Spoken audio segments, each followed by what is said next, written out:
kita diskusi aja ya, dan juga kelasku itu D31 diajar sama Pak Yayan. Mungkin nanti yang diajar sama Bu Risni, kalau misalnya ada berbeda bisa langsung disanggah aja. Kita lanjut ya. Tadi kan udah belajar uji 1 sampel sama beberapa 2 sampel independen. Ya, 2 sampel independen sama sita.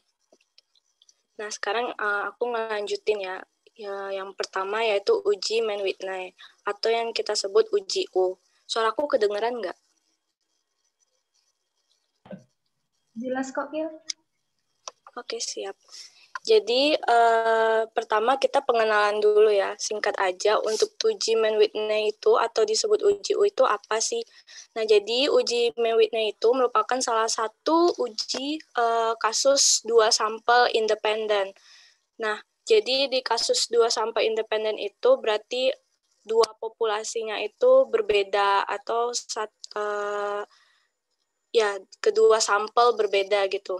Terus kita menguji kedua sampel berbeda itu apakah distribusinya sama atau populasinya itu medianya sama ataupun nanti bisa pemencaran ataupun kemencengan yang sama. Nah, untuk uji 2 sampel independen tersebut itu ada uji eksak, ada uji eksak Fisher. Nah, itu biasanya kategorinya itu datanya nominal atau ordinal. Terus chi-square itu nominal. Terus ini dari untuk yang ordinal uji 2 sampel independen itu biasanya pakai 3 ini yaitu median, uji U sama Kolmogorov-Smirnov. Tapi sebenarnya yang lebih powerful itu yaitu uji Mann-Whitney. Tapi nanti kalau misalnya kalian mau pakai uji median di suatu soal, atau Mann-Whitney, atau KS, itu nanti sama aja kesimpulannya. Tapi lebih powerful, lebih kuat itu uji Mann-Whitney. Jadi uji Mann-Whitney itu kriteria datanya ordinal, terus yang digunakan itu sama kayak median sama Kolmogorov-Smirnov, apakah kedua populasi itu, kedua sampel itu memiliki populasi yang berbeda atau sama. Terus nanti mungkin itu ya, kalau Mann-Whitney itu nggak kayak apakah distribusinya itu pemencara kemencengan itu sama atau enggak. Terus di uji Mann-Whitney itu hitungannya kalau misalnya N2-nya itu kurang dari 8, nah jadi untuk struktur pengerjaannya itu kita cari N1 dan N2-nya. N1 itu diambil nilai U yang kecil gitu. Nilai U yang kecil itu dijadikan jumlah R yang kecil itu dijadikan N1. Terus untuk jumlah R yang besar, rank, itu masuk ke N2. Terus N2-nya, kalau misalnya N2-nya kurang dari 8, itu kita pakai rumus ini. Intinya sama untuk yang N kurang 8 maupun N dari 9 sampai 20, N2-nya, itu pakai rumus ini.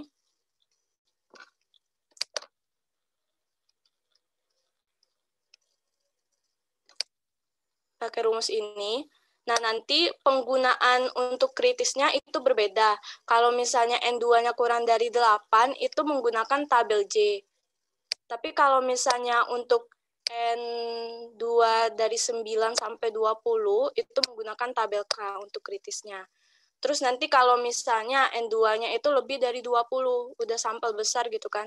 Nah, itu kita mulai pakai uji pendekatan normal. Terus juga nanti pada saat pendekatan normal, ini rumusnya U ini dapat dari ini juga. Terus N1 kali N2 per 2, terus N ini jumlah populasinya, N1 ditambah N2, terus sigma T itu didapat dari T pangkat 3 kurang T dibagi 12, di mana T itu jumlah data yang sama. Nanti kita mungkin ada contohnya.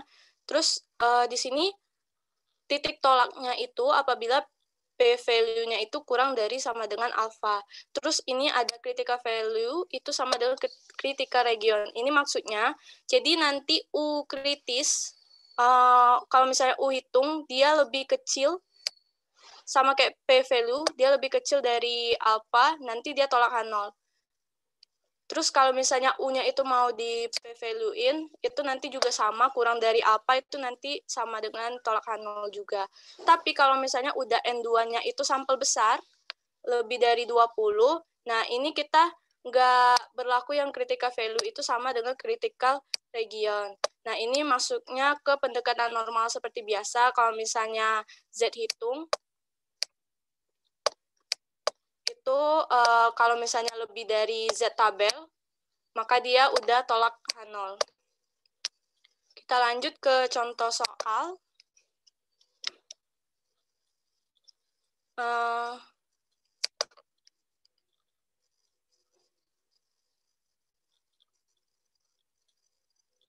U hitung yang dipakai untuk bandingin itu U yang terkecil. Bisa sih boleh U1 atau U2, nanti tuh kalau misalnya, oh ya aku lupa ngasih tahu. Jadi tuh kalau misalnya kita udah nyari U1, terus udah nyari U2, kita bingung mau yang mana. Nah, intinya itu kita cek dulu pertama, apakah U1 ataupun U2 itu kurang dari N1 kali N2 per 2. Kalau misalnya kurang dari N1 kali N2 per 2, maka kita gunakan. Tapi kalau misalnya U yang kita hitung itu lebih dari N1 kali N2 per 2, maka kita transformasiin. Nah, rumus transformasi itu nanti dia N1 kali N2 dikurang U yang kita hitung untuk bandingin yang lebih besar itu. Terus nanti hasil transformasi itu sama aja dengan misalnya kita U1, terus dia lebih besar dari N1 kali N2 per 2. Terus kita mau transformasi dengan rumus N1 kali N2 dikurang U1. Nah, itu nanti hasilnya sama aja dengan U2 yang kita cari nanti. Nah, kita lanjut ke contoh soalnya. Atau ada yang ingin ditanya lagi? Ya, intinya persyaratannya untuk pakai U-nya itu, kita uji coba dulu apakah U1 ataupun U2 itu kurang dari N1 kali N2 per 2. Lanjut ya. Pertama, contoh soal pertama, penelitian di bidang pendidikan ingin mengetahui tentang perbedaan nilai matematika siswa yang mengikuti bimbingan belajar di suatu lembaga dan siswa yang tidak mengikutinya. Sebanyak 39 siswa, dipilih sebagai sampel acak, terdiri atas 16 siswa yang tidak mengikuti bimbel, sama 23 siswa yang mengikuti bimbel. Lalu diberikan 20 soal matematika untuk dikerjakan dan dinilai adalah banyaknya soal yang dijawab benar oleh siswa. Nah, jadi sebelumnya itu Sita kan ada uji itu ya, uji coba pakai Kolmogorov-Smirnov. Nah, jadi alasan kenapa kita pakai uji 2 sampel independen itu karena siswa-siswa yang kita uji itu perlakuannya beda gitu, yang kayak yang bimbel itu sama yang tidak bimbel itu bisa gitu kan, bukan kayak di perlakuan, bukan individu dari populasi itu diperlakukan dua bimbingan gitu. Nah, makanya dia pakai independen. Nah, jadi kalau misalnya independen, kita lihat lagi apakah ini ordinal atau nominal. Nah, jadi di sini tuh kita asumsikan bahwa data kelompok ini tuh ordinal, ada tingkatannya gitu kan. Nah, kalau misalnya ada tingkatannya, berarti itu kita ada 3 uji. Antara median, atau uji U, atau uji KS, Kolmogorov-Smirnov. Nah, nanti ketiga-tiga ini kalau misalnya mau dipakai boleh bebas, mau pakai median, atau uji U, atau uji Kolmogorov-Smirnov, itu nanti hasilnya sama aja. Nah, jadi di sini aku pakai uji Mann-Whitney, karena uji ini tuh di antara dari ketiga ini tuh yang lebih powerful itu uji Mann-Whitney. Makanya aku pilih uji Mann-Whitney. Terus lanjut setelah kita, untuk UTS nanti,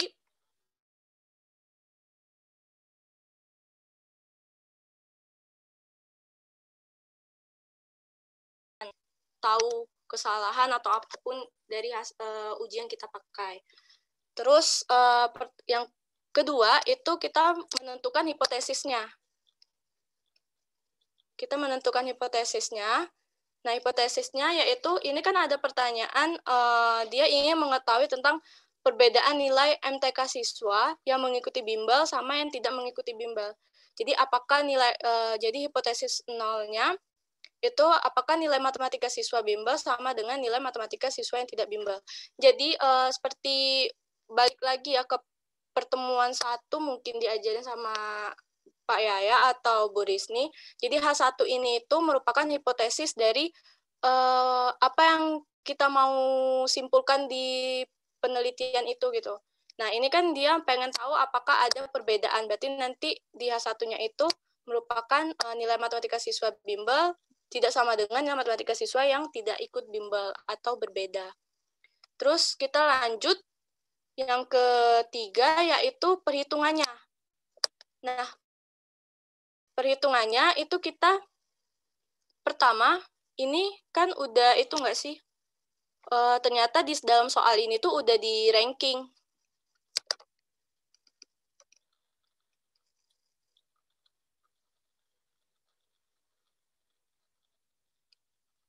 Di soal bimbel 23, tapi di jawaban cuma 20.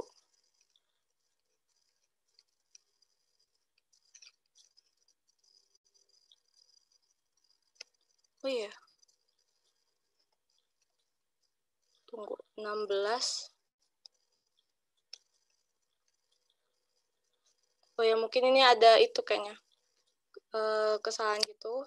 Terus ini kita di ranking, tapi dari soalnya itu udah di rankingin gitu kan. Yang ini dari 16 siswa ini, itu dia ada, oh ya ini berarti diganti ya, 23.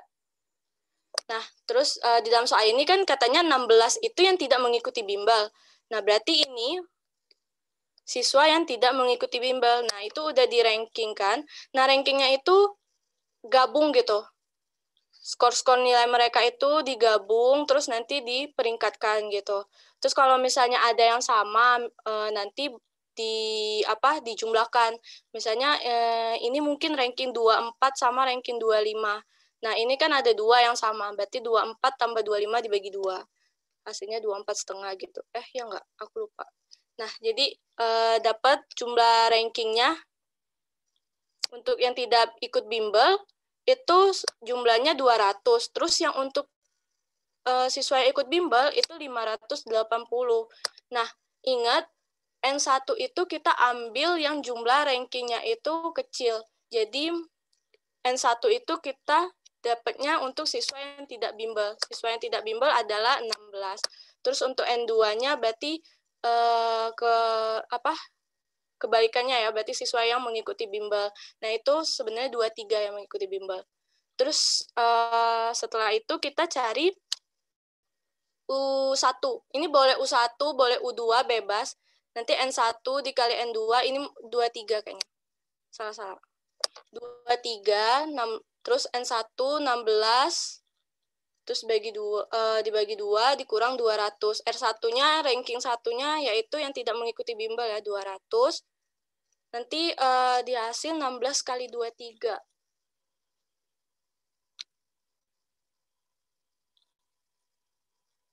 16 kali 23 itu 368 ya. Ini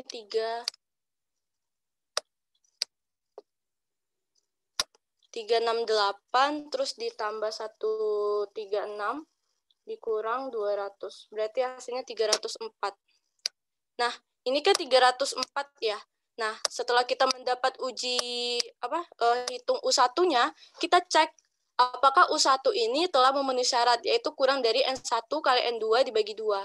Nah, N1 dikali N2 bagi 2 itu kan hasilnya 16 kali 23 dibagi 2.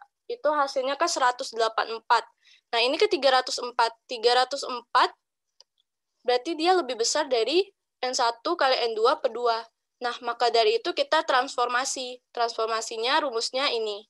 N1 kali N2 dikurang U. U ini U yang udah kita hitung tadi, yang lebih dari N1 kali N2 kurang 2.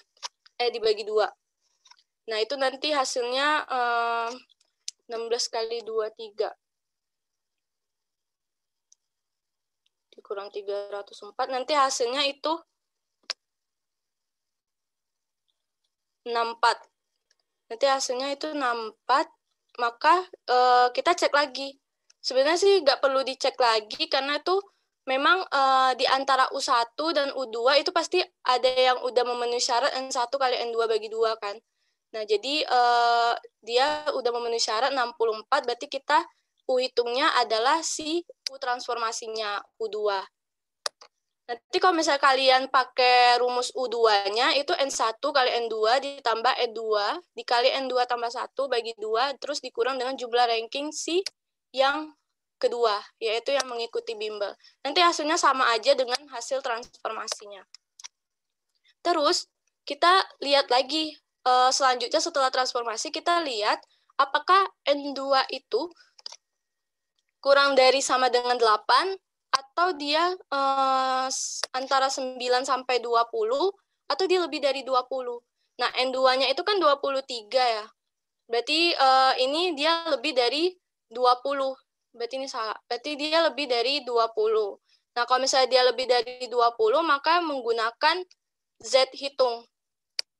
Kalau Z hitung berarti ini ya, rumusnya itu U dikurang N1 dikali N2 terus dibagi 2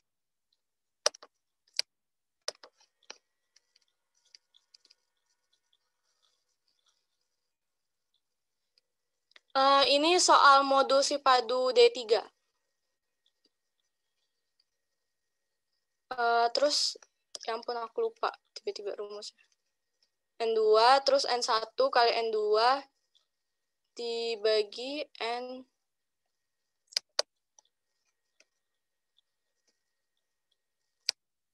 berarti ini N1 kali N2 kita langsung masukin aja ya. Misalnya U-nya itu tadi berapa ya? U-nya tadi 64 ya. 64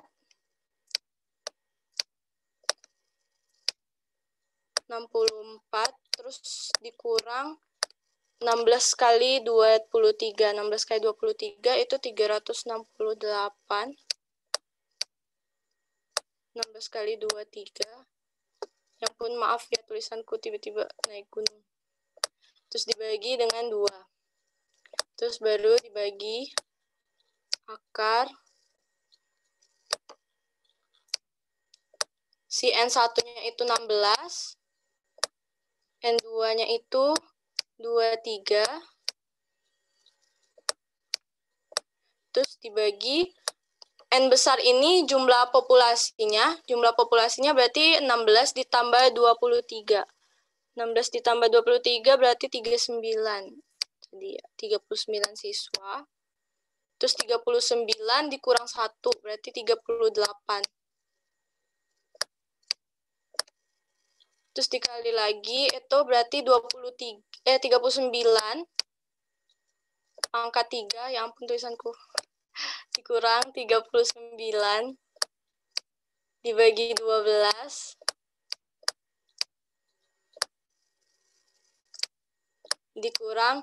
Nah, untuk sigma T itu berarti kita cari ranking yang sama. Terus kita itu kan, itu dibagi 12. Cari ranking yang sama. Ranking yang sama itu kita gabungin. Jadi yang ranking sama itu ada ini. Nilai yang sama ya. Nilai yang sama itu ada 10, ada 8, ini juga 12, ini ada 5, 7, nilainya 7. Terus ada yang sama lagi nggak? Oh ini, 15, 14. Kita harus cari nilai-nilai yang sama, 13, terus 12 itu masuk, berarti 13 itu, berarti yang ada sama itu berarti, bentar ya, berarti ada nilai 7, 6 ada nggak yang sama? 6 nggak ada yang sama ya.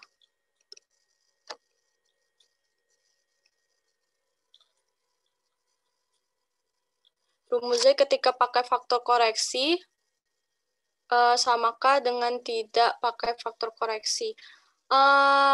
Sebenarnya tujuan pakai faktor koreksi itu, karena dia dari diskrit, itu kan kita kan pakai pendekatan normal ya, itu kan continue.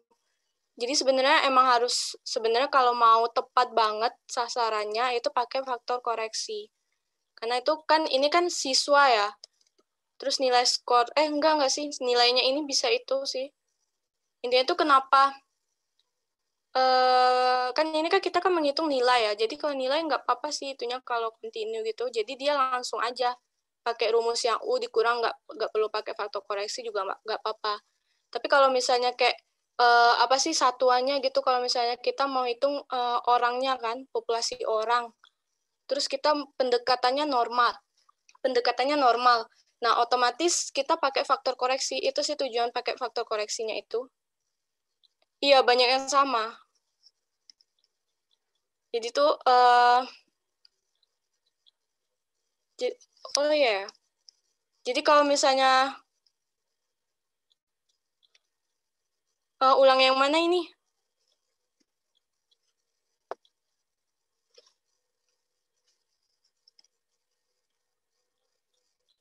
Faktor koreksi.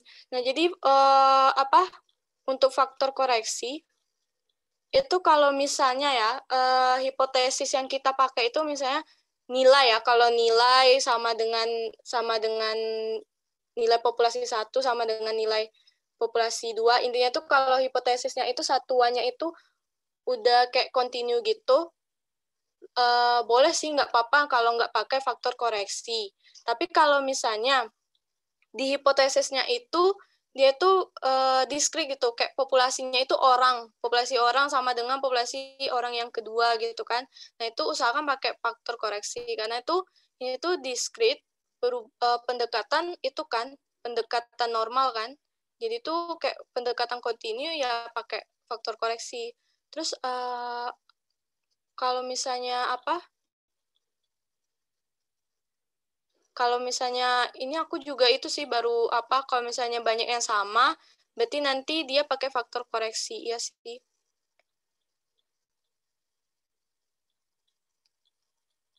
Nilai T-nya itu jumlah data yang keseluruhan atau TJ kayak rumus run itu.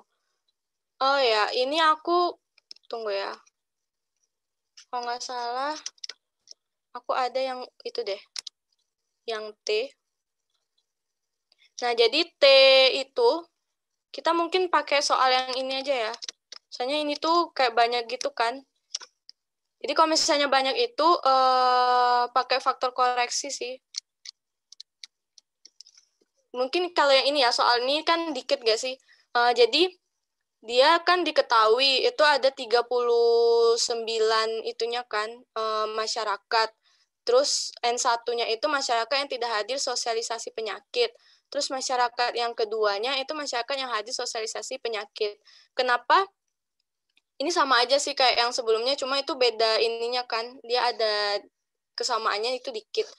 Biar mudah hitungnya. Nah, ini kan N1-nya itu kenapa 16 masyarakat yang tidak hadir, karena jumlah si ininya, R-nya itu lebih kecil dari yang R ini. Nah, terus makanya dia N1-nya itu si masyarakat yang tidak hadir sosialisasi penyakit. Terus yang duanya itu yang hadir sosialisasi penyakit. Terus ditanya, ujilah apakah terdapat perbedaan kecemasan masyarakat terhadap penyakit antara masyarakat yang hadir dan yang tidak hadir sosialisasi. Nah, karena ini ya, N2-nya itu lebih besar dari 20 yang kayak tadi, maka dia menggunakan Z hitung. Nah, Z-nya itu, pertama itu kita cari U-nya. U-nya itu bebas, mau U1, U2. Kalau misalnya U1-nya itu, tapi kita cek lagi, apakah N1 kali N2 bagi 2 itu, apakah U yang udah kita hitung itu kurang dari N1 kali N2 bagi 2. Kalau misalnya lebih, maka ditransformasikan. Nah, jadi kalau misalnya kalian hitung pakai U1, nanti itu hasilnya bakalan lebih besar dari syaratnya kan. Nah, nanti ditransformasi, maka hasilnya nanti sama aja 64. Terus, pakai rumus ini, Z hitungnya, terus U-nya masukin ini, terus ini T-nya itu didapat dari, kita cari dulu nilai apa saja yang sama, tingkat kecemasannya itu yang sama kan, terus didapatlah ini ada angka 6, tingkatnya 7, 8, 10, 11, 12, 13, 14, 15. Terus, T-nya ini yaitu hitung frekuensi yang sama. Itu sama kayak uji itu nggak sih? Ujiran. Jadi itu kayak dihitung mana aja yang sama. 6 itu ada berapa? Ada 2. Terus 7 ada berapa? Ada 5. 8 sampai seterusnya. Nah, baru kita hitung T, ini kan sigma T ya. Kalau sigma T berarti masing-masing kan ininya T pangkat 3 kurang T bagi 12. Nah, berarti 2 pangkat 3, 8 dikurang 2 itu 6 terus dibagi 12 0,5. Terus 5 pangkat 3 dikurang 5 terus dibagi 12 10. Nanti sampai seterusnya baru dijumlahkan. Nah, dijumlahkan hasilnya itu 70,5.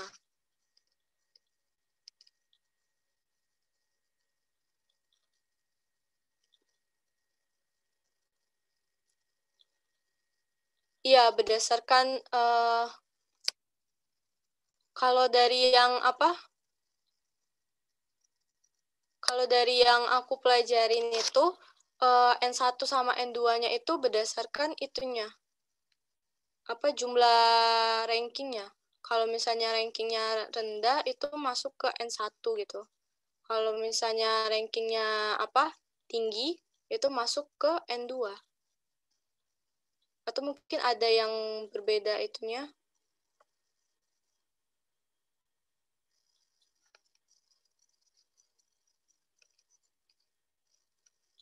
Kalau misalnya banyaknya sampel, sebenarnya bisa sih itunya. Kalau misalnya aku belajar ya, itu aku itu sih, sesuai dengan rankingnya. Banyak sampel ya. Mungkin nanti aku itu sih, aku coba cross-check lagi. Nah, terus sesudah kita dapat T besarnya, kita masukin di Z hitungnya. Nah, nanti itu di Z hitungnya itu, kita cari, tadi kan U-nya itu 64, cari yang terkecil kan, terus dikurang N1 kali N2 per 2, itu dapatnya 180. 16 kali 2, 3, terus dibagi 39. Ini 39 ini populasi yang besarnya, tadi 39 kurang 1, 38, 39 pangkat 3, kurang 39 bagi 12, terus dikurang 70,5. 70,5 ini didapatkan dari sigma T yang udah kita hitung tadi. Terus hasilnya yaitu min 3,34. Nah, karena terus alpanya kita anggap itu 5%. Jadi Z hitungnya karena ini dua arah, dia kan bilang apakah ada perbedaan. Oh ya, ini hipotesisnya lupa. Jadi kita buat hipotesisnya yaitu yang H0 itu kecemasan masyarakat tentang penyakit antara masyarakat yang hadir sama yang tidak hadir itu sama aja. Sama dengan, terus kalau misalnya H1 itu tidak sama dengan, atau terdapat perbedaan kecemasan masyarakat tentang penyakit antara masyarakat yang hadir dengan tidak hadir sosialisasi. Nah, ini merupakan uji dua arah, makanya dia alpanya itu per 2 sama dengan Z 0,025. Terus Z 0, titik kritis Z 0,025 itu 1,96. Terus ini untuk yang untuk uji U, nah ini kita nggak ngikutin yang critical region sama dengan critical value ya, yang di p-value itu. Nah, itu cuma cukup untuk nilai nilai U sama U kritis aja. Tapi kalau udah Z itu sama seperti yang udah kita pelajari. Kalau misalnya Z hitung lebih besar dari Z tabel, maka dia tolak H0. Atau nanti kalau misalnya ini mau dibuat P-value-nya, berarti dia kurang dari apa, maka dia tolak H0. Terus kesimpulannya, dengan tingkat signifikansi 5%, ada cukup bukti untuk kita menerima si H1-nya, atau bahwa terdapat perbedaan tingkat kecemasan masyarakat tentang penyakit antara masyarakat yang hadir sosialisasi dan yang tidak hadir. Terus, kita lanjut ke soal selanjutnya, yaitu dilakukan penelitian untuk mengetahui adakah perbedaan kualitas manajemen antara bank yang dianggap favorit oleh masyarakat dan bank yang tidak favorit. Nah, ini ada bank yang favorit sama bank yang tidak favorit. Terus penelitian menggunakan sampel 12 bank yang dianggap tidak favorit. Ada 12 bank yang tidak favorit, terus 15 bank yang dianggap favorit. Selanjutnya, kedua kelompok tersebut diukur kualitas manajemennya dengan menggunakan sebuah instrumen yang terdiri dari beberapa butir pertanyaan. Nah, ini kelompok A. Terus ini kelompok B. Nah, ini kan dia kan pisah gitu ya. Terus ini udah berbeda gitu kan. Yang ini kan katanya 12 bank yang tidak favorit. Nah, ini udah bank yang tidak favorit. Terus yang ini bank yang favorit. Nah, otomatis ini merupakan dua sampel independen. Nah, jadi kalau misalnya dua sampel independen, terus kita cek lagi apakah ini ordinal atau nominal gitu kan. Nah, ini kita bisa menggunakan uji Mann-Whitney lagi. Sebenarnya bisa sih median sama Kolmogorov. Terus untuk uji Mann-Whitney, berarti kita kumpulkan semua nilai-nilai ini, kelompok A dan kelompok B, terus kita buat rankingnya. Dibuatlah ranking, terus kalau misalnya ada yang sama, berarti nanti jangan lupa rankingnya itu dijumlahkan dulu, baru dibagi dengan jumlah data nilai yang sama. Terus N1-nya itu 12, N2-nya 15.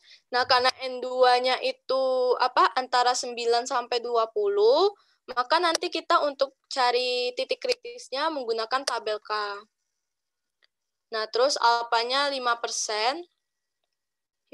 Kalau misalnya di soalnya itu nggak disebutin alfa atau apanya, mungkin itu sih boleh 5%, boleh 1%. Tapi biasanya banyak yang pakainya itu 5%. Tapi jangan lupa di kesimpulannya dibuat gitu, tingkat signifikansinya berapa persen yang kita gunakan. Terus baru hipotesis. Hipotesisnya yaitu ini kan dia penelitiannya dia pengen tahu apakah ada perbedaan. Nah, kalau misalnya udah kayak ada perbedaan, bukan kayak lebih besar atau lebih kecil, berarti dia uji dua arah. Nah, maka H1-nya itu berarti kualitas manajemen bank favorit itu tidak sama dengan kualitas manajemen bank tidak favorit atau berbeda kualitas manajemen si bank favorit maupun bank tidak favorit. Berarti H0-nya itu kebalikan dari H1-nya. Kualitas manajemen bank favorit berarti sama dengan kualitas manajemen bank tidak favorit. Oh ya, ini jangan lupa setelah kita ranking itu kita jumlahkan, tapi di masing-masing kelompok gitu kan. Kelompok yang R2-nya itu kelompok B itu 300, terus R1-nya 78. Baru kita cari hitungan U-nya. Nah, U-nya itu bebas mau U1 atau U2.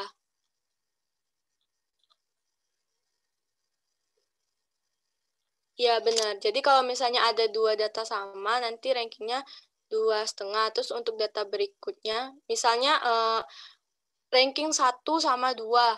Terus itu ada sama kan nilainya, maka 1 tambah 2 bagi 2, 1,5. Nah, nanti untuk data berikutnya itu kita hitung lagi 3, 4, sampai seterusnya gitu. Jadi bukan dimulai dari misalnya 1,5, berarti setelah itu datanya rankingnya 3, bukan. Terus kita cari U-nya, boleh bebas U1 atau U2. Nah, itu ternyata didapetin hasilnya itu 0. Nah, kalau misalnya dapetin 0 itu usahakan kayak apa ya? Jangan kok aneh kok ini, tapi tuh kayak kita uji lagi sih itunya. Kan ini kan nggak apa-apa sih kalau misalnya ininya itu 0 kan. Terus ini kan 0 ini tuh syaratnya kurang dari N1 kali N2 bagi 2. Nah, 0 ini kan udah memenuhi syarat kan. dia kurang dari N1 kali N2 bagi 2. Nah, maka kita ambil si U2-nya.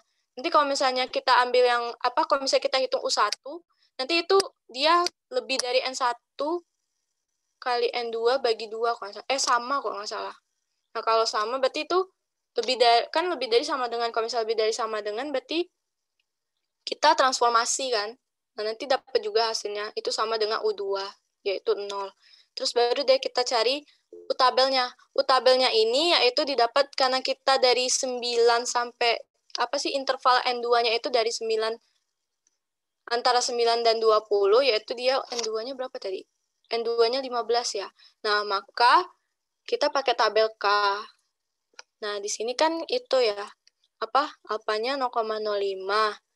Terus N2-nya itu 15. Berarti kita cari yang 0,05. 0,05 terus 12 N2-nya. N2-nya 12 terus salah. N2-nya bukan 12, N2-nya 15.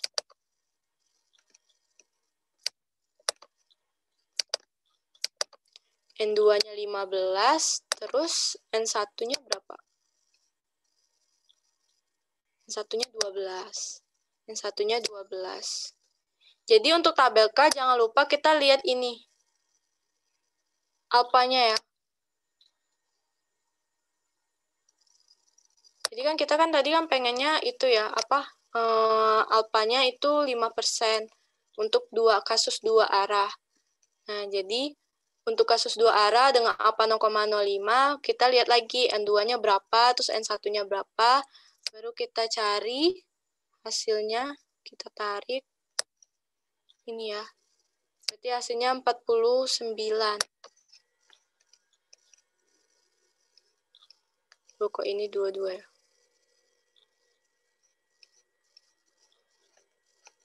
Oh, kayaknya aku itu deh. Pakai yang itu.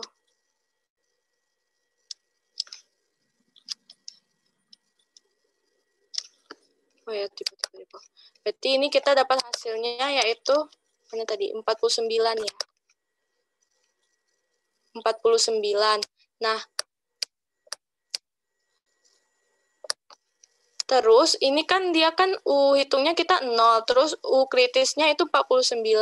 Otomatis U hitung yang kita cari itu dia kurang dari U tabelnya kan, U alfanya. Berarti keputusannya adalah tolak H0. Kenapa dia kurang? Karena kan ingat critical region sama dengan critical value. Jadi kalau misalnya P-value-nya itu kurang dari alpha, kita kan tolak H0. Berarti nanti untuk si U-nya juga sama. Dia pakai kurang dari sama dengan juga untuk tolak H0-nya. Kita lanjut.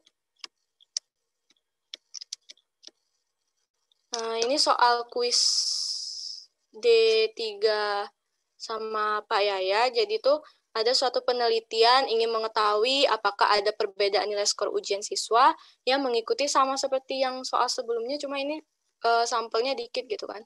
Bimbel belajar dengan siswa yang tidak mengikuti bimbel, 20 orang siswa secara acak gitu kan diperoleh skornya. Ini ada bimbel, terus ada yang tidak bimbel. Nah, nanti dia nanya, ujilah penyataan apakah nilai skor mengikuti bimbel lebih besar dibanding tidak mengikuti bimbel atau nanti lebih kecil tidak mengikuti bimbel. Nah, berarti kita menggunakan uji Whitney karena merupakan dua sampel independen.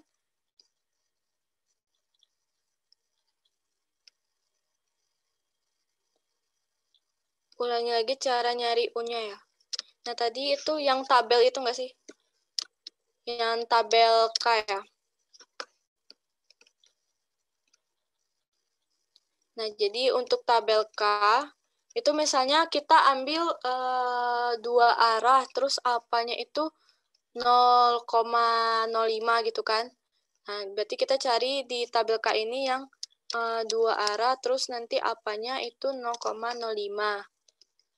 Terus, ini kan ada N2 sama N1. N2 tadi kan di soalnya itu 15 ya. Terus ini 12.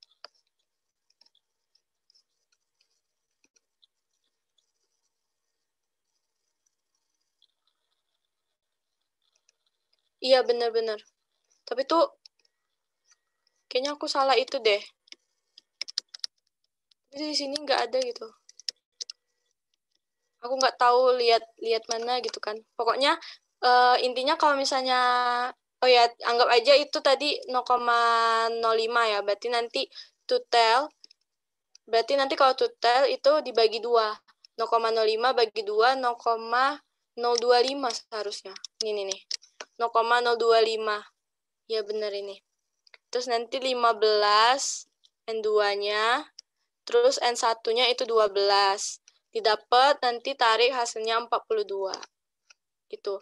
Jadi intinya kalau misalnya alfanya itu 0,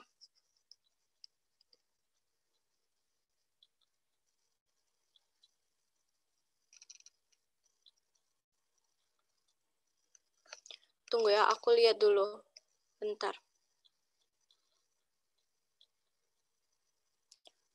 Oh iya, jadi kalau di buku Sigel itu, dia ngejelasin kalau misalnya ini kita 2 arah ya, terus kita alfanya itu udah diketahui 0,05. Nah, maka kita udah termasuk gunakan ini. Dari yang ku baca.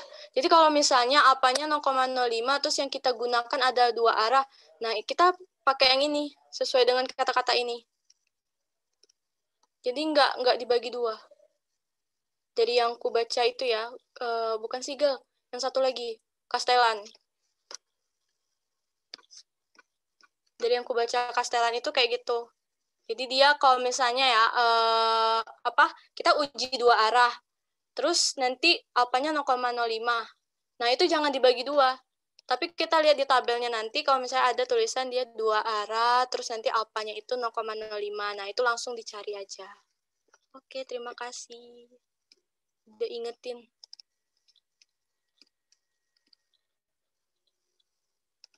Lanjut ya. Tadi yang bimbel. Nah, ini yang mengikuti bimbel sama yang tidak bimbel. Terus nanti kalau aku sih lebih enaknya itu kayak dipisah gitu kan. Biar enak juga nyari jumlah-jumlah ranknya. Yang bimbel sama yang tidak bimbel. Terus baru deh nanti gabungan dari ini di-rankingkan. Terus baru deh dijumlahin. Nah, kenapa alasan ini memakai uji Mann-Whitney? Sebenarnya bisa sih median sama Kolmogorov-Smirnov. Cuma dia 2 sampai independen, skalanya ordinal, sama aku lupa sih satu lagi alasannya. Karena uji ini tuh uji yang lebih kuat dari median maupun Kolmogorov. Nah, hipotesisnya itu sama, soalnya kan dia kan menguji, ini kan dia bimbingan lebih besar, terus bimbingan lebih kecil. Nah, kalau aku pengennya sih 2 arah dulu gitu. Uji apakah terdapat perbedaan dulu. Soalnya kan ini kan ada 2 pertanyaan kan. Jadi itu aku pengen uji dulu apakah ada perbedaan dulu atau tidak. Nah, ini berarti H1-nya itu ada terdapat perbedaan, terus H0-nya itu berarti sama dengan nilai skor yang bimbingan bimbel maupun yang tidak mengikuti bimbel. Terus baru deh, N1-nya 8, terus N2-nya 12.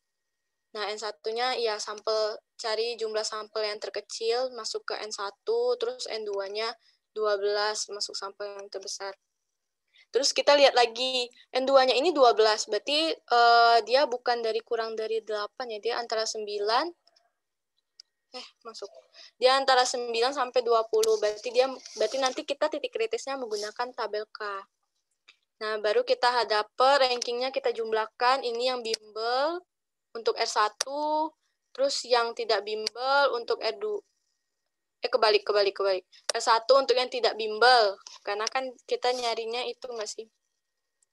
Yang terkecil. Nah, terus dijumlahkan, dapatlah 78. Nah, terus kita hitung U-nya. Nah, ini bebas, mau U1 atau U2. Di sini aku pakai U1. Terus pakai U1, berarti nanti N-nya N1 ya. N1 8, hasilnya 54. Terus kita cross-check apakah U yang kita hitung itu lebih besar atau lebih kecil dari N1 kali N2 bagi 2. Ternyata dia lebih besar. Nah, berarti kita transformasi menggunakan rumus ini. Nah, sebenarnya nanti kalau misalnya kalian cari U2, nanti hasilnya juga sama. Salah deh, ini. Nanti hasilnya juga sama 42. Terus baru kita cari tabelnya. 0,05. Kayaknya ini aku itu deh, lihat tabel itu.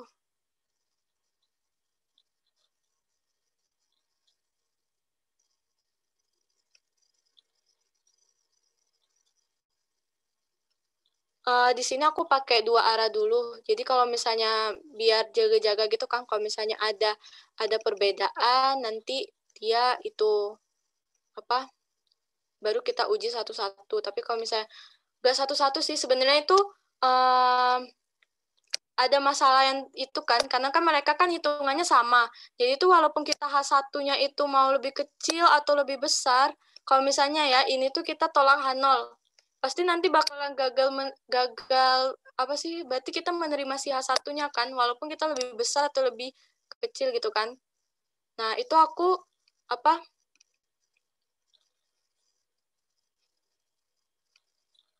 Ya, kalau nyari U2 langsung berarti nggak perlu transformasi. Nah, itu jadi permasalahannya yang apa?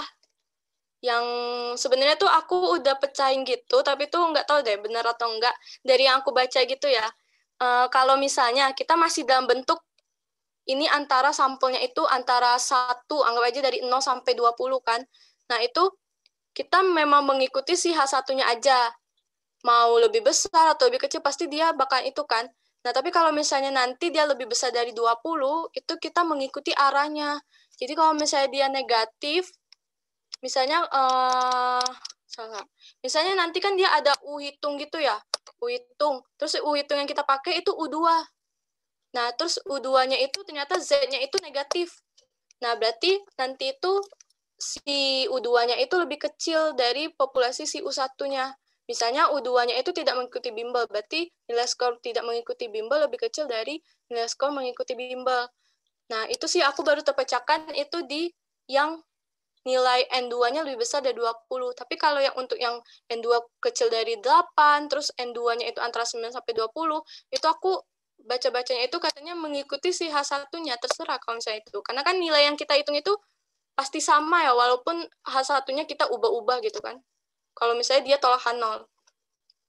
Nah, makanya di sini aku pakai uji 2 arah dulu untuk cari amannya kan. Terus kita lihat, dapatlah, kayaknya aku itu deh, ada lihat, aku nggak tahu kenapa aku dapatnya 22. Aku bingung lihat tabelnya tiba-tiba.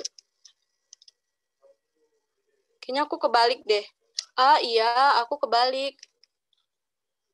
Tunggu, N2-nya berapa sih?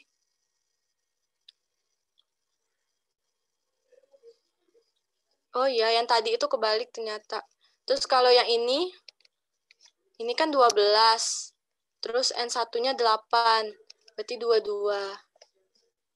Jadi yang sebelumnya aku terbaliknya, ini benar. Ini tabelnya berarti 22 ya, karena kan kita 0,05. Terus, oh ya, berarti, terus ini ya, si U hitung kita ini, 42, ternyata itu lebih besar dari 22.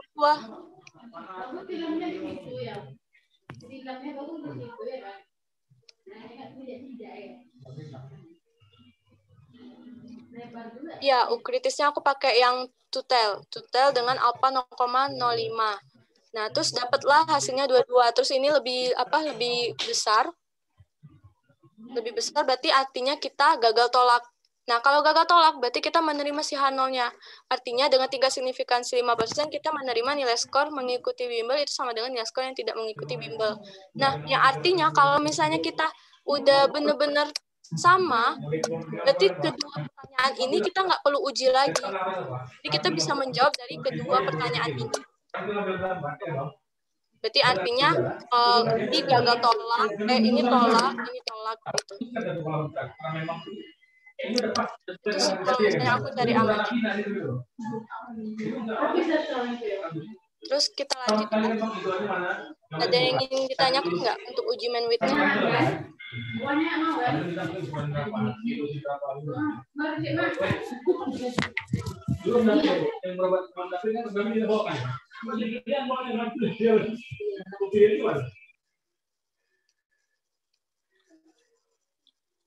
Ya, jadinya tuh intinya kalau menurutku ya, kalau misalnya ada pertanyaan kedua, apa sih yang ada lebih besar, terus ada lebih kecil, nah itu aku amannya pakai 2 arah dulu. Jadi biar enak kesimpulannya kan kalau misalnya dia gagal tolak.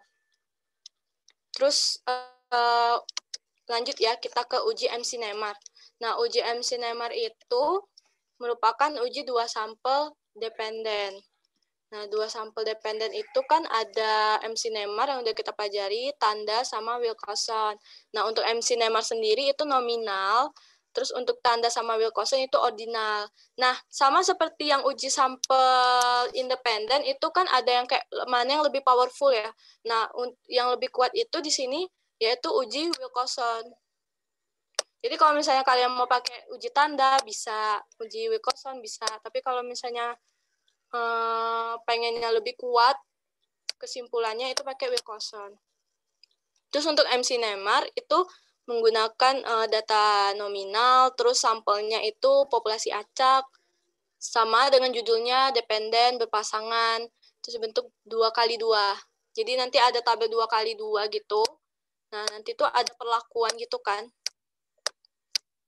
Ada negatif, positif, terus positif, negatif.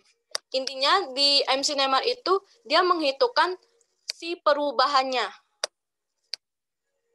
Untuk yang sama itu nggak diperhitungkan. Itu sama aja dengan uji tanda sama uji itu ya. Jadi itu nolnya itu diabaikan gitu. Yang nggak ada perubahan itu diabaikan. Jadi dia cuma melihat yang ada perubahannya aja kalau yang MC-NEMAR. Terus ciri-cirinya itu biasanya dia kayak ada post-test, pre-test, kayak sebelum atau sesudah gitu kan. Tapi individunya itu sendiri gitu. Sama seperti yang kayak dependen gitu. Terus uji ini tuh dipakai untuk keefektifan suatu perlakuan tertentu terhadap kecenderungan pilihan para pemilih atau berbagai calon gitu. Terus apabila A tambah D per 2 itu kurang dari sama dengan 5, atau mungkin bisa A tambah D kurang dari sama dengan 10, maka nanti kita untuk yang EI-nya ya, EI-nya, maka kita menggunakan pendekatan binomial. Nah ini kan ini A. Terus ini B. Atau kok aku kebalik ya? Ini C, ini D. Intinya kalau misalnya yang perubahan ini dijumlahin, dia kurang dari sama dengan 10, maka nanti kita menggunakan pendekatan binomial. Dengan X-nya itu merupakan frekuensi yang lebih kecil. Misalnya ini 3, ini 6, maka nanti X-nya yaitu 3, terus nanti pendekatan binomial. Terus nanti untuk N-nya, kan itu kita nggak tahu ya N-nya berapa. N-nya itu jangan dijumlahkan semuanya, tapi itu yang mengalami perubahannya aja. Jadi 3 ditambah 6, 9 gitu. Jadi N-nya 9, terus X-nya 3. Terus ini kalau misalnya EIJ-nya udah itu ya, bukan kurang dari sama dengan 10 atau A plus D per 2 itu kurang dari sama dengan 5. Nah ini kita pakai hitungan chi-square. Yaitu A kurang D kurang 1 per 2, pangkat 2 per A plus D. Terus untuk yang ini, kalau uji binomial, berarti nanti dia p-value-nya lebih dari alpha, itu tolakan 0. Terus kalau misalnya uji 2 arah, chi-square hitungnya lebih besar dari chi-square alpha 1. Terus kalau yang ini 1 arah, dia 2 alpha 1. Pakai tabel C. Kita lanjut ke coba soalnya ya. Untuk contoh soalnya, ini aku ambil dari soal kuis D3 Pak Yaya ya. Sipadu STIS dibuat untuk meningkatkan kedisiplinan dan mengurangi keterlambatan mahasiswa STIS. Untuk mengetahui apakah perbedaan, ini kalau misalnya udah penelitian, dia nanya untuk mengetahui apakah, ya ampun. Untuk mengetahui apakah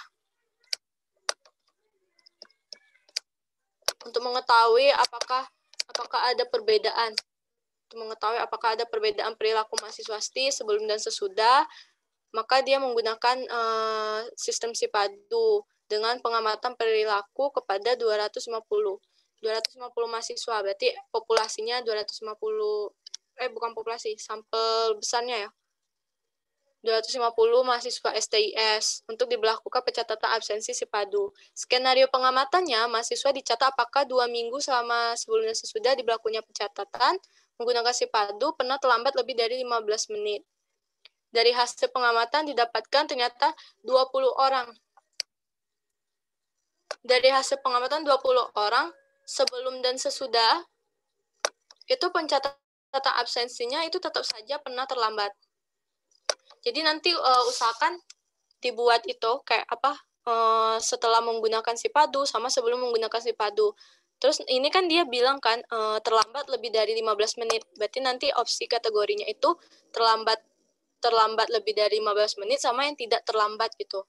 Terus nanti yang terlambat 15 menit itu kan dia ada bilang didapatkan ternyata 20 orang yang walaupun sebelum dan sesudah pemberlakuan si padu dia terlambat, dia tetap terlambat. Berarti kita masukin 20 di sini di bagian sebelum si padu, bagian terlambat, kategori terlambat, terus 20 dengan kategori terlambat juga setelah menggunakan si padu. Terus sementara 90 mahasiswa sebelum diberlakukan si padu pernah terlambat. Berarti kita masukin dia sebelum, berarti di pilihan sebelum menggunakan si padu, kategorinya yaitu terlambat 90. Nah, terus baru kita jumlahkan hasilnya 110 ya. Baru dia bilang ternyata setelah diberlakukan, setelah menggunakan si padu, dia tidak terlambat. Berarti kita masukin 90-nya di tidak terlambat juga. Terus nanti dari hasil amatan juga 20 orang yang sebelumnya tidak terlambat, berarti kita masukin di pilihan sebelum menggunakan si padu, kategorinya tidak terlambat 20. Terus nanti ternyata setelah diberlakukan, berarti setelah menggunakan si padu, dia terlambat, berarti masukin ke kategori terlambat 20 yang tadi. Nah, ini kan udah ada 2 ya, jadi tuh berarti bisa langsung dijumlahkan, berarti 40, karena kan ada 2 kategori. Terus, dan sisanya konsisten, benar-benar tidak pernah terlambat dalam range waktu 2 minggu sebelum dan sesudah diberlakukannya si padu. Nah, ini kan kita kan 2 kategori ya, jadi tuh ini pasti ada 2 itunya kan. Nah, ini caranya yaitu karena dia 250 mahasiswa, jadi dikurangi aja. 250 dikurangi jumlah ini, sama dikurangi ini. Nanti hasilnya, berarti jumlah total ini 140, berarti ini 120 hasilnya. Terus ini juga 210, berarti 120. Terus ini menggunakan uji MSinemar. Nah, jangan lupa di UTS itu menggunakan alasannya, biar biar dosen juga tahu kenapa kita pakai uji ini. Dan kenapa kita menggunakan uji MSinemar, karena data tersebut merupakan bentuk rancangan. Ingat MSinemar merupakan kayak pre sama post gitu kan perlakuannya. Terus sampelnya itu bersifat dependen, di mana individu yang digunakan sebagai pengontrol dirinya sendiri. Yaitu kayak intinya kalau misalnya kata-kata kayak gini tuh biasanya sih pakai MSinemar. Kalau yang udah kata-kata kayak gini yang kayak udah perlakuan nih, kita udah positif, terus tiba-tiba diberi perlakuan kita jadinya berubah pikiran ke negatif. Nah, itu biasanya pakai MSinemar gitu kan. Terus datanya juga nominal kan, bukan tingkatan gitu. Terus hipotesisnya, baru deh kita pakai hipotesis. Ini kan tadi kan dia bilang apakah ada perbedaan. Berarti tujuan dari penelitian ini masuk ke H1-nya, alternatif. Adakah perbedaan kedisiplinan mahasiswa sebelum dan sesudah penerapan si padu. Terus nanti H0-nya berarti tidak ada perbedaan. N-nya 250, apanya kita anggap 5%. Baru kita dari yang hasil ini, kita masukin ke dalam tabel, tapi itu yang mengalami perubahan aja gitu kan. Ini sebelum si padu, terus tidak terlambat kategorinya sama, tapi ini kita lihat perubahannya gitu kan. Ini yang tidak terlambat, sebelum si padu itu dia tidak terlambat, tapi sesudah si padu dia terlambat. Berarti ini 20 mahasiswa.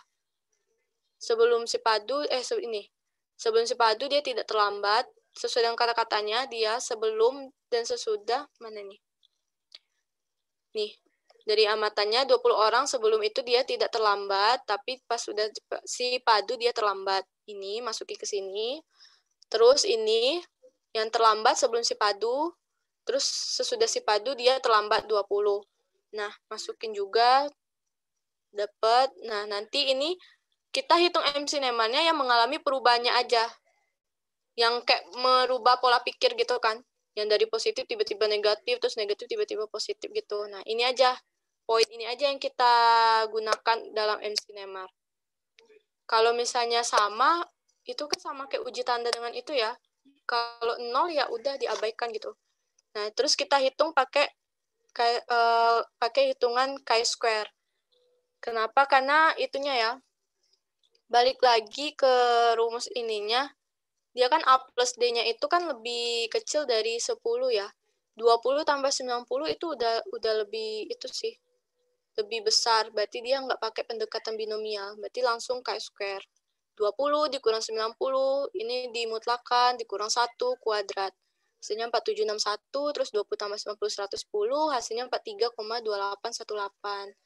Terus karena ini uji dua arah, maka chi-square-nya alpha, 1. Tapi kalau misalnya satu arah, dia 2 alpha, kalau nggak salah. Iya, nggak ininya. Ya, 2 alpha, 1.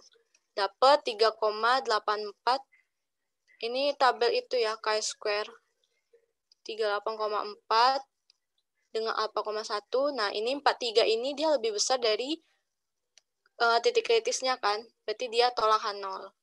Kesimpulannya, dengan tingkat signifikansi 5%, ada cukup bukti terdapat perbedaan sebelum dan sesudah diterapkan SIPADU terhadap kedisiplinan mahasiswa. Kita lanjut ya ke soal kedua, soal kuis Pak Yaya juga.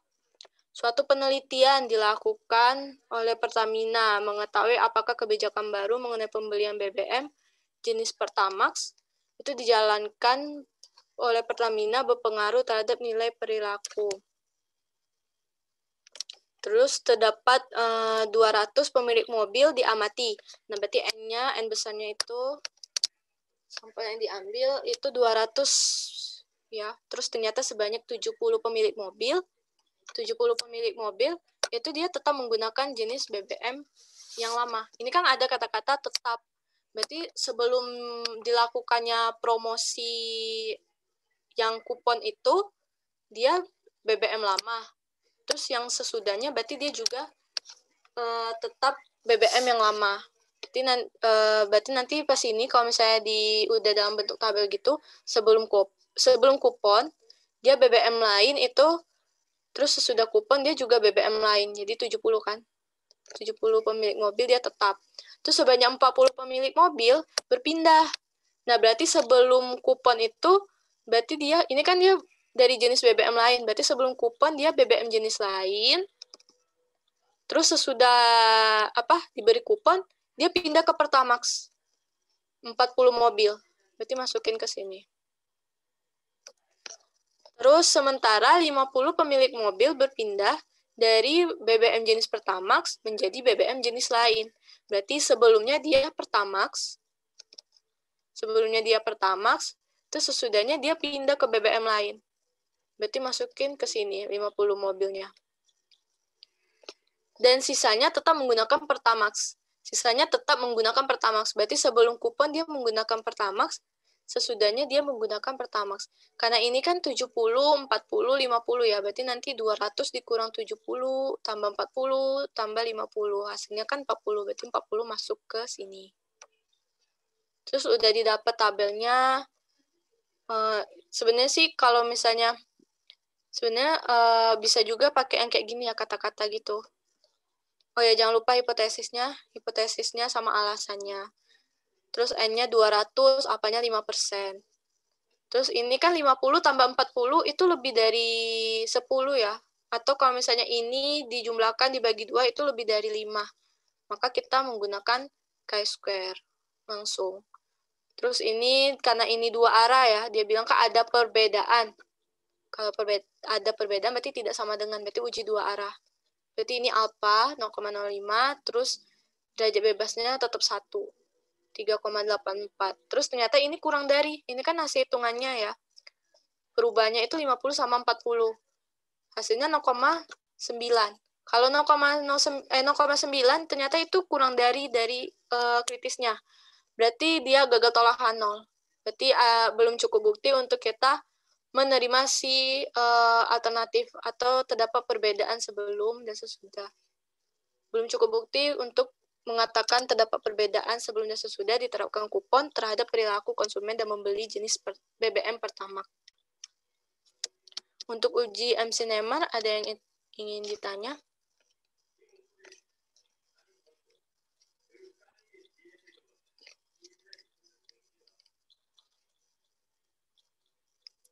Untuk kasus satu arah, untuk yang ini ya, pakai hitungan chi-square, nanti ini 2 kali alpanya. Berarti nanti dengan alpanya 0,1, terus derajat bebasnya 1. Terus kalau yang binomial pakai aturan yang apa? Binomial. Yang p-value-nya itu kalau misalnya kurang dari alpha dia tolak 0, terus kalau 2 kali p-value kurang dari alpha untuk yang untuk yang 2 arah. Itu yang pendekatan binomial. Untuk chi-square-nya ini jangan lupa 2 ini ya. Ini. Mana nih? Si Neymar. Ini. Untuk satu arah dia 2 kali alpanya.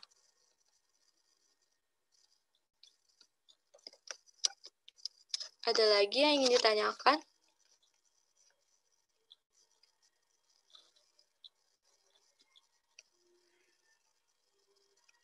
Baik, kita lanjut ya.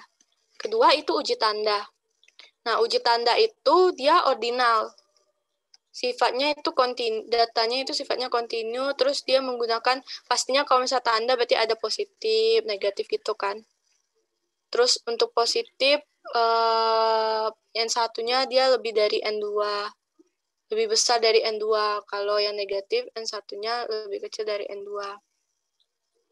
Terus kalau misalnya 0, sama seperti MC Neymar. Jadi kalau misalnya nggak ada perubahan, itu diabaikan. Jadi kalau misalnya tanda 0, berarti dikeluarkan, tidak masuk hitungan. Terus untuk apa aja yang diuji itu, kayak apakah ada perbedaan gitu antara 2 kondisi yang sebelum sesudah perlakuan, sama aja. Sebenarnya ini tuh ketiga-tiganya itu sama aja. Cuma yang kalau MC Neymar khusus nominal, terus yang tanda ini sama Wilcoxon itu sama. Cuma ini ordinal, terus yang lebih kuat itu Wilcoxon. Terus kalau misalnya N-nya kurang dari 25, dia menggunakan pendekatan binomial. Terus kalau lebih dari 25, dia pendekatannya ke normal. Terus tolakan 0, kalau misalnya uji satu arah, dia p-value-nya kurang dari apa, terus uji 2 arah, 2 kali p-value kurang dari apanya untuk yang binomial. Binomial itu sama aja, terus untuk yang 2 arah, si normal juga sama. Terus ini pakai faktor koreksi gitu ya. Karena kan ini discrete ya, discrete terus pindah ke continue gitu. Jadi kalau misalnya dia bakalan X ditambah 0,5 kalau misalnya X tersebut kurang dari setengah N. Tapi dia bakalan X kurang 0,5 kalau X-nya lebih dari setengah N. Kita mungkin masuk ke contoh soal. Contoh soalnya, seorang peneliti ingin mengetahui pengaruh ketidakhadiran bapak dalam tumbuh kembang anak. Sebanyak 17 pasangan suami istri. Nah, ini 17 pasangan suami istri, berarti dependen kan, karena kan berpasangan. Nah, jadi dia N-nya itu 17. Nah, karena N-nya apa? Ini kan berpasangan, berarti itu kita udah siap untuk antara uji MC Neymar, tanda, atau Wilcoxon. Terus dipilih secara acak sebagai sampel penelitian. Pasangan ini terpisah karena kondisi peperangan di mana suami dikirim ke medan tempur. Setelah peperangan usai, pasangan yang mempunyai anak pertama lahir tanpa kehadiran bapak ini diwawancarai. Terus dari hasil wawancara diberi skor. Secara logika, ibu berinteraksi itu dengan anak lebih lama. Secara logika, ibu berinteraksi anak lebih lama. Terus maka hubungan ibu, nah ini dari kesimpulan dari peneliti itu, pengennya itu hubungan ibu anak itu diperkirakan lebih dekat daripada si bapak anaknya. Berarti ini kita masukin ke H1-nya nanti. Terus jika skor bapak dikurangi skor ibu bernilai positif, ini skor bapak lebih dekat daripada skor bapak dikurangi skor ibu. Dia positif, ini ya, 2 dikurang 4, ini kan skor bapak 4 dikurang 2, 2 berarti positif. Terus kalau misalnya skor bapaknya, skor ibunya lebih dekat dari anaknya lebih besar, dari bapaknya itu nanti negatif. Kayak gini, 2 dikurang 3 min 1, berarti tandanya negatif.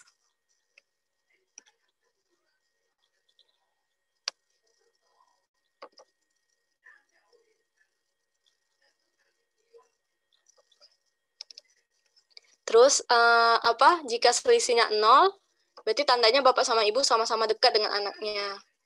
Nah, ingat, kalau misalnya di uji tanda, ini kan kita bisa pakai uji itu ya.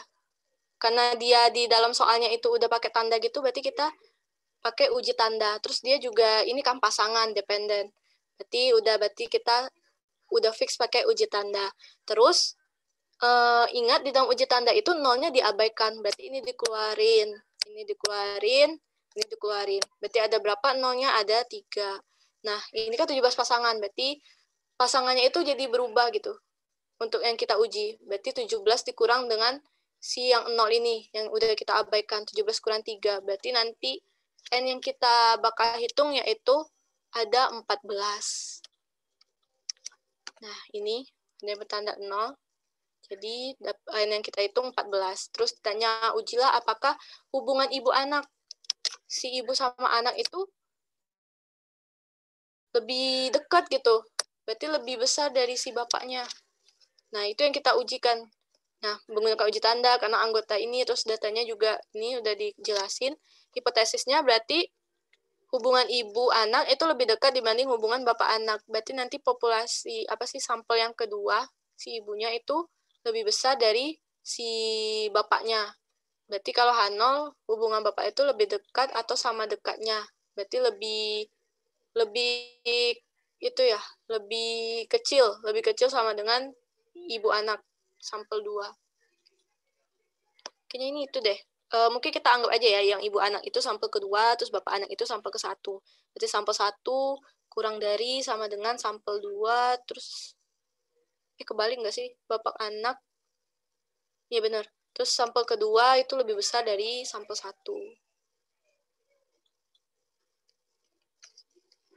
Terus apanya 0,05. N-nya itu kurang dari 25. Kan N-nya itu yang dihitung yang udah dikurangi dengan 0 ya. Yang udah kita abaikan. Nah, jadinya dia kurang dari 25, maka kita gunakan pendekatan binomial. Pendekatan binomial ini kan belum dibilang ya. Pendekatan binomial itu kita cari yang tandanya kecil. Ingat aja kayak uji binomial juga sama. Cari nilai yang terkecil.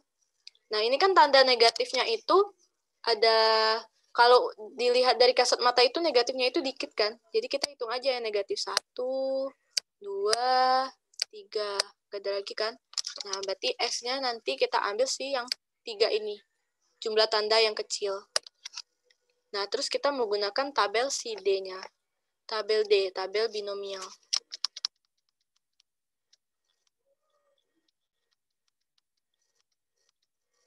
Nah, ini tabel binomial. Terus 3. X-nya 3, terus N-nya 14 ya. N-nya 14, X-nya 3. Berarti ini ya, 0,029. Berarti p-value-nya itu 0,029. Nah, karena p-value-nya itu kecil dari alpha, karena kan alpha-nya kita 0,05 ya. Ingat, ini kan uji satu arah ya, bukan 2 arah. Karena kan ini kan lebih dekat, berarti sampel 2 itu lebih besar dari si hubungan bapaknya kan. Nah, jadi dia 0,029 itu lebih kecil dari 0,05 si alpanya. Tandanya seperti yang binomial, berarti kita tolak H0. Berarti dengan tingkat signifikansi 5%, ada cukup bukti bahwa hubungan ibu anak itu lebih dekat dibanding hubungan bapak anak. Nah, ini contoh soal itu sih, soal PPT Pak Yaya. Dalam menyambut ASEAN Games 2018, PT Transjakarta melakukan beberapa peningkatan pelayanan. Salah satunya penambahan armada bus. Terus armada bus pada tahun 2018 ditambah sebanyak 20%. Dengan adanya penambahan ini diharapkan kedatangan busway ini lebih tepat waktu sehingga tidak terjadi penumpukan di berbagai di berbagai shelter busway. Oleh karena itu, pemerintah ingin mengetahui apakah ada peningkatan pelayanan khusus ketepatannya sesudah maupun sebelum apakah ada peningkatan khususnya ketepatan kedatangan bus sesudah adanya penambahan si armada tersebut. Terus ada 20 penumpang yang diminta. Berarti sampelnya N-nya yaitu 20 dengan skor dari 1 sampai 5, di mana 1 berarti sangat tidak tepat waktu, terus 5 sangat tepat waktu. Penumpang diminta memberikan penilaian berdasarkan adanya penambahan armada bus data yang diperoleh. Dengan alpanya 1%. Nah, ini kita bisa gunain Wilcoxon atau bisa juga uji tanda ya, karena kan ini kan itu ya, peningkatan gitu ya, tingkatan kategorinya sebelum dan setelah penambahan gitu kan. Jadi bisa Wilcoxon, bisa uji tanda, tapi di sini karena contohnya uji tanda, makanya aku pakai uji tanda. Sebenarnya sama aja. Jadi kalau misalnya mau pakai uji Wilcoxon juga bisa, uji tanda juga bisa. Terus kalau uji Wilcoxon itu kan, kalau uji Wilcoxon dia nanti pakai kayak T gini ya, jumlah yang lebih kecil dari 2 kelompok yang bertanda sama gitu. Nanti ada di contoh soal selanjutnya. Nanti tuh hasilnya sama aja. Mau pakai uji tanda atau uji Wilcoxon. Sebenarnya kalau misalnya udah yang kayak gini tuh, kalau mau lebih kuatnya uji Wilcoxon sih. Tapi karena ini contoh soalnya uji tanda, karena ini materi uji tanda, jadi kita coba aja ke uji tanda.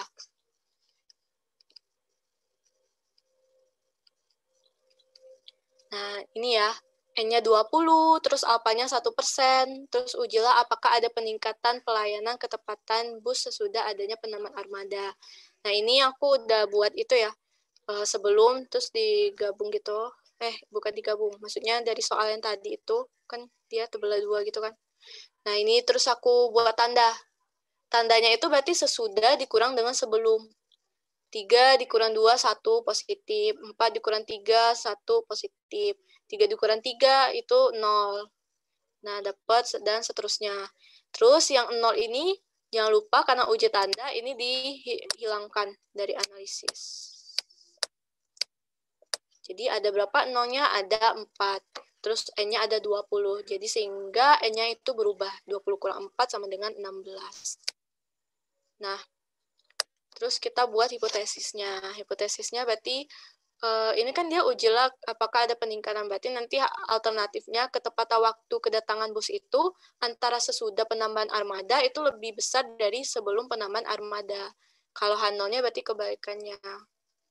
Terus yang 0 kan ada 4, terus positifnya udah dihitung ada 12. Terus negatifnya ada 1, 2, 3, 4. Ada 4 kan negatifnya.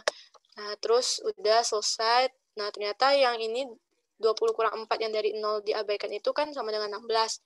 Dia kurang dari 25. Maka dia menggunakan pendekatan binomial. Kalau pendekatan binomial, ingat berarti X-nya jumlah tanda yang paling sedikit. Berarti jumlah tanda paling sedikit adalah tanda negatif. Berarti 4. Terus apanya tadi 0,01 ya. Ingat kalau uji tanda, dia kan binomial. Kalau binomial berarti 2 kali p-value-nya itu harus kurang dari alpanya. Terus kita cari p-value-nya itu di D ya. Di D, X-nya 4, terus N-nya berapa itu? 16 ya. N-nya 16, X-nya 4. 0,38.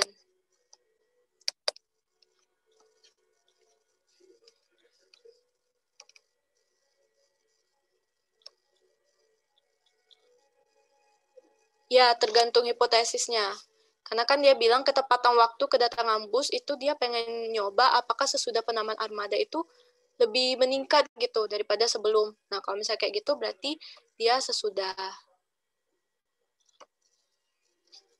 Tapi kalau misalnya kita pengennya hipotesisnya nanti sebelum lebih besar dari sesudah, berarti nanti ini sebelum gitu. Tapi jangan lupa kesimpulannya bedain. Nanti sama aja gitu kan. Terus ini dapatlah tadi p-value-nya itu 0,038. Wah, kayaknya aku salah deh ini. Dia 14 sama 16 ya. 14 sama 16. 16. 0,038. Terus jangan lupa,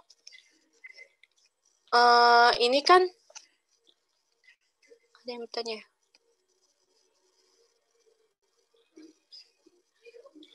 Untuk lihat N kurang dari 25 itu dilihat setelah dikurangi dengan 0. Karena ingat, uji tanda, uji Wilcoxon, uji MC-Neymar, itu kalau misalnya sama, itu diabaikan.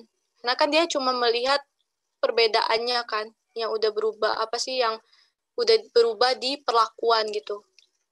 Nah, ini, mana tadi? Ini kalau misalnya, oh ya ini, dia kan uji satu arah ya, jadi p-value-nya apa? Nah, ini sebenarnya 0,038. Ini 0,038. 0,038. Nah, ternyata 4 ini dia kan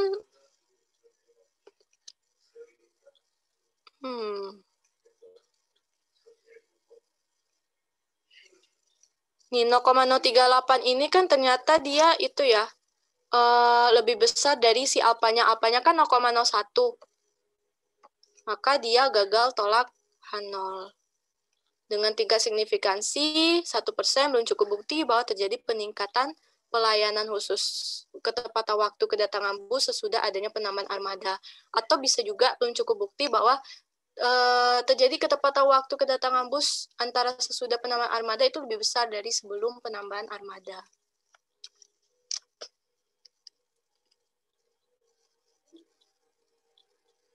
Ya, kalau misalnya dia dua arah berarti alpha per 2, atau bisa juga nanti 2 kali p-value-nya. Karena ini pendekatan binomial, jadi hitungannya sama kayak uji binomial. Ada yang ingin ditanya lagi sebelum ke uji Wilcoxon? Kita lanjut ya, uji terakhir, uji Wilcoxon. Nah, uji Wilcoxon ini, di antara uji-uji yang 2 sampel dependent itu, ini yang paling lebih powerful, lebih paling kuat gitu kan. Karena udah di, itu sih, betul, dia apa, udah perbaikan dari si uji tandanya. Nah, ini sama, yang tadi aku bilang, yang soal ini aku pakai uji Wilcoxon. Kita coba pakai uji Wilcoxon. Hipotesisnya sama, berarti nanti sebelum dikurang sesudah, karena hipotesisnya sama. Sesudah dikurang sebelum. Karena hipotesisnya kita kan bilang sesudah lebih besar dari sebelum kan. Nah, maka kita plus 1, sama aja. Cuma kita sebutin, nah Wilcoxon ini, dia dihitung besaran tandanya. Yang tadi kan kita kan cuma yang kayak apa ya, plus aja, terus besarannya itu kayak nggak dihitungkan gitu. Nah, kalau Wilcoxon ini dia dihitungkan. Jadi plus 1, terus ini 0, ini plus 3, min 1, dan seterusnya. Ingat, dimanapun uji dependen itu 0 diabaikan. 0 diabaikan, 0 diabaikan, 0 diabaikan. Terus berarti N-nya udah berubah. Sama kayak sebelumnya, berarti N-nya itu 16. Ini hipotesisnya aku nggak tulis lagi karena sama ya hipotesisnya. Terus, untuk uji Wilcoxon kita buat rankingnya. Ini rankingnya dalam keadaan nolnya udah kita abaikan. Nolnya udah dicoret. Jadi kita buat rankingnya kayak gitu ya. Jangan lupa untuk uji Wilcoxon. Nah, kita buat ranknya. Ini kan ada yang sama ya, plus satunya ada berapa? 1, 2. Nah, yang negatifnya juga dihitungan. Jadi itu yang rank ini, yang kalau rank ini dia tanpa melihat positif negatifnya dulu. Ada 1, 2, 3, 4, 5, 6, 7, 8, 9, 10, 11, 12. Ada 12 yang sama kan? Berarti 1 ditambah 2, tambah 3, sampai ditambah 12, terus nanti dibagi 12. Hasilnya 6,5. Semuanya 6,5, 6,5, 6,5, 6,5. Terus nanti yang 2, ini kan ada 2 ya. Kalau 2 berarti ingat sesudahnya. Ini kan tadi kan kita hitungnya sampai 12 ya. Berarti 13, 14, 15. Ada lagi nggak? Ada. Berarti 13 tambah 14 tambah 15 itu dibagi dengan 3. Hasilnya 14. Seterusnya, berarti ini kan tadi kan 15 ya tadi. 15 berarti ini selanjutnya 16. Ini nggak ada yang sama kan? Nah, terus baru deh dipisahin positif negatif. Yang mana yang positif ranknya, yang mana yang negatif ranknya. Dimasukin yang positif sama positif, negatif negatif, terus nanti dijumlahkan jenjang positifnya, terus nanti dijumlahkan yang jenjang negatifnya. Terus N ini sama, karena N ini kurang dari 25, dan ini merupakan uji Wilcoxon, maka kurang dari 25, uji Wilcoxon, maka kita, itu siapa ini? Ditulis. Maka kita menggunakan tabel G. Menggunakan tabel G. Terus, nanti T-nya itu merupakan jumlah yang lebih kecil di antara dua kelompok ranking yang bertanda. Yang ada tanda positif negatif ini mana yang lebih kecil? Yang lebih kecil kan ini enggak sih? Tanda negatif 26, berarti T-nya 26. Terus alfanya sama kayak tadi, 0,01 uji satu arah. Baik, kita coba titik kritisnya berarti ya. 0,01 uji satu arah, tabel G.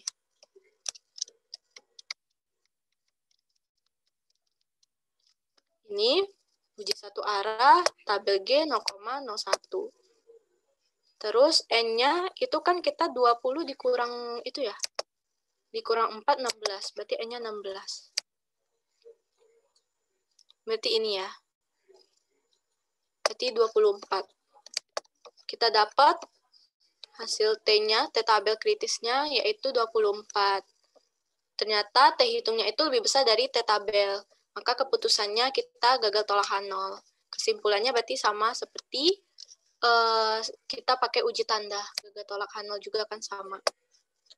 Gitu. Terus, udah. Selesai. Intinya kalau misalnya dia lebih dari 25 untuk Wilcoxon, itu menggunakan ini ya. Z. Terus nanti, nah, uji satu arah. Oh ya, ini salah deh. Ini masuk ke T ya. Jadi yang critical value itu sama dengan critical region, itu uji Wilcoxon, uji U sama uji Fisher. Di sini maksudnya sama itu kalau misalnya nanti, kan biasanya kita udah tahu nih, p-value itu dia pasti kalau misalnya kurang dari alpha, dia pasti tolakan 0 kan. Berarti nanti juga sama. T hitung kalau kurang dari T tabel, dia bakalan tolakan 0 juga. Tapi kalau misalnya ini ya, ini kan lebih dari 25. Lebih dari 25 kan ya menggunakan pendekatan normal. Berarti jangan lupa, ini bukan ngikutin si yang ini. Dia ngikutin yang normal yang biasa yang udah kita pelajarin. Kalau misalnya dia Z hitungnya lebih besar dari Z tabel, berarti dia nanti tolak 0. Terus dia kalau misalnya ada kasus ranking yang kembar, yang kayak tadi banyak gitu kan, misalnya dia lebih dari 25, berarti jangan lupa pakai faktor koreksi. Ada yang ingin ditanyakan?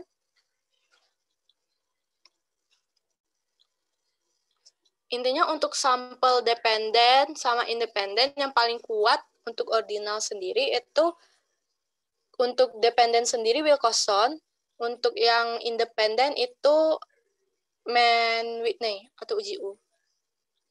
Tapi nanti sama aja kalau misalnya dependen nanti tanda sama dengan Wilcoxon, terus nanti Mann-Whitney sama dengan median sama dengan Kolmogorov.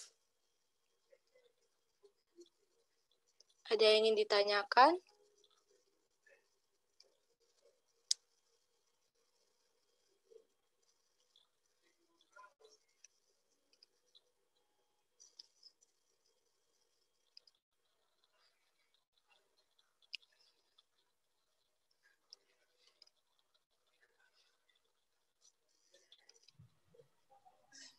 Ada yang ingin tanyakan? Atau udah aman kali ya?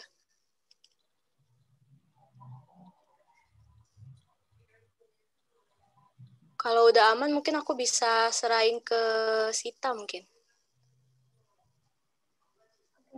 Oke, Kila. Berarti nggak ada yang nanya. Mungkin masih mencerna, atau mungkin memang udah paham.